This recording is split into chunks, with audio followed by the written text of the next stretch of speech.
quote-unquote gingerbread? That's because it's cardboard. 2020, we're trying to use things that we already have around the house. And traditionally, we always make gingerbread houses every year with my brother and his family. And usually we either buy a kit.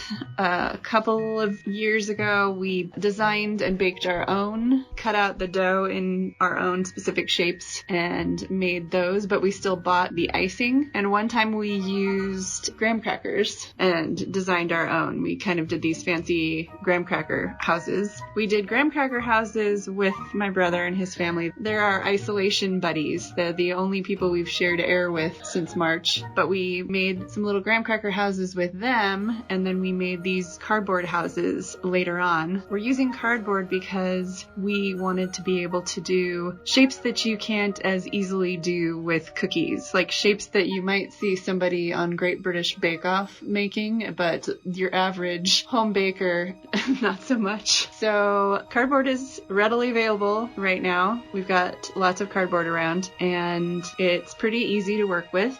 Yeah, except for the cutting. It's like every time I cut, I get a cramp. Yeah. What? Well, you've got little fingers, kiddo. Yeah. So I cut out the shapes of the windows because I'm gonna light it from the inside later. And so this one is mine. I decided to make a fantasy tree house, not a house in a tree, but a house made of tree.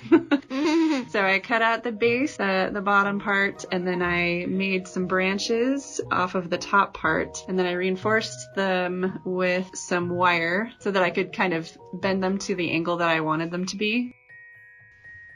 I had done the branches, and then I decided that I wanted to extend the tree trunk in the middle, so I added another section of stuff, and then I made the roof with this cone shape. And then I tried to make the leaves out of Green Rice Krispie Treats. I wanted to kind of leave them a little bit fluffy and not like all squashed together, but if I didn't squash them completely together, then they just kind of fell apart. And then I used Golden Graham cereal to make tiles on the roof.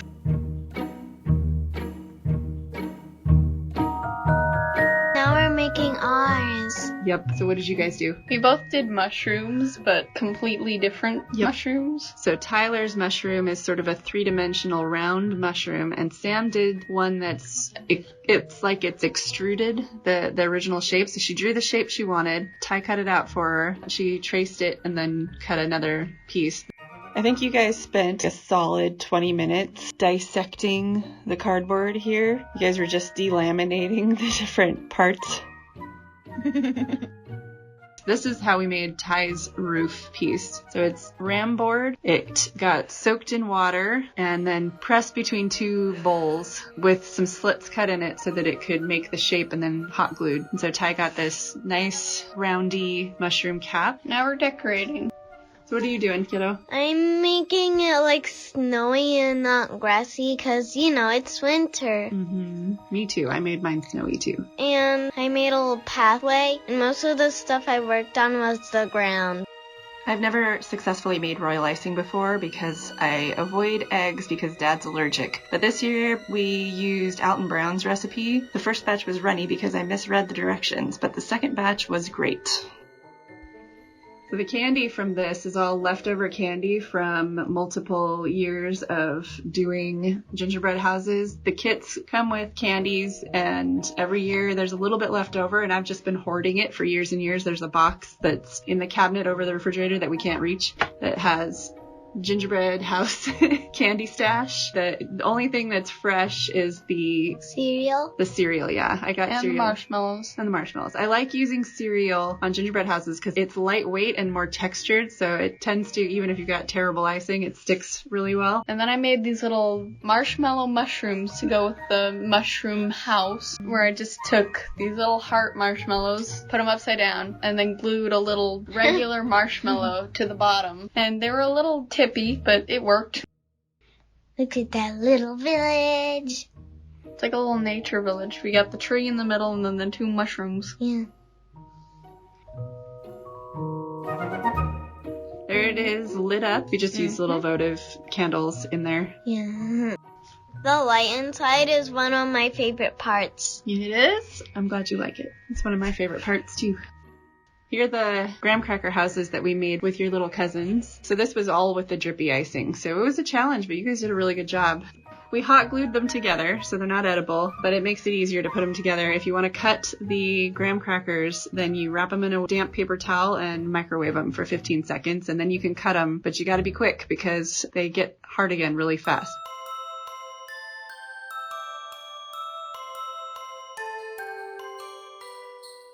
And here is project number 2. About a month ago, I was hired to make giant gummy bears for a giant gingerbread house. So we have the scale paper model so that it's easy to tell where everything's supposed to be and keep everything consistent in scale. And then we've got air dry clay. I was pushing really hard, so I was shaking the table and the camera was on the table. So there's a little bit right here at the beginning when I was just beating the clay on there, it's like vibrating.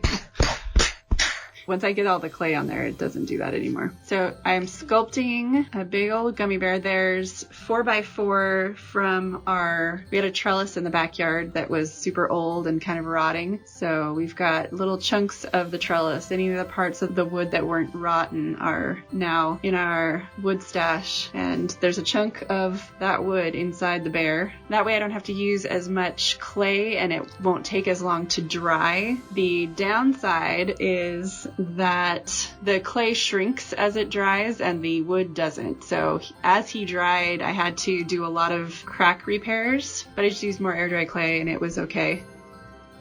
Once I was finished sculpting the bear, I let it dry for several days, and I spent a lot of time off camera sanding and smoothing and repairing and making sure that all the sides had a slight taper and that there were no undercuts to make sure that the clay wouldn't get stuck in the plastic when I was vacuforming. So now I'm going to vacuform him. Vacuform is where you heat up plastic and then you use a vacuum system to suck the plastic down over it. So there's the box with the holes in it that the bear is on, and then vacuums that are attached to the box, and then the switch that will turn the vacuums on. And this is a frame for the plastic, and the plastic is the clear stuff. So we put the plastic in the frame, put the frame in the oven, put cornstarch on the bear so it'll come off. It's got a lot of very steep, tall sides, so I wanted to make sure that I used cornstarch so that it would come off easily.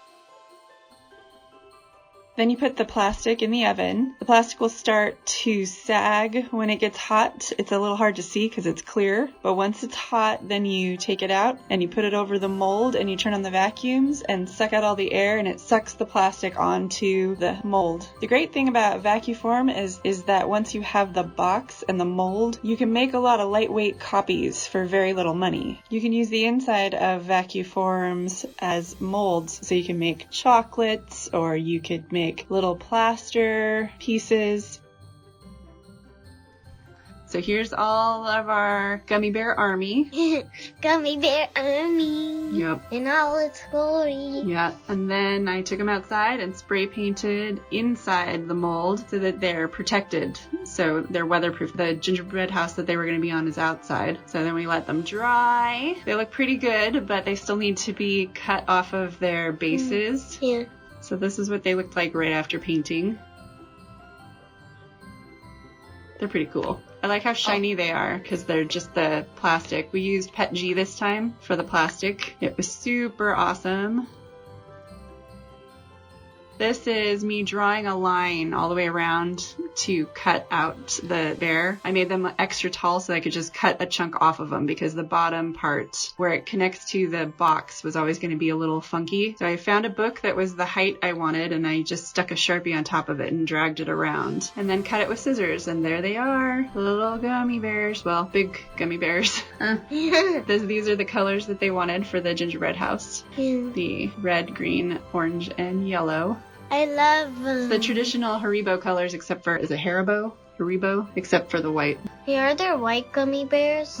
They're pineapple, I think. What? Pina colada or something. Something, I don't know. They're kind of clear white. Anyway, yeah, I think they turned out good.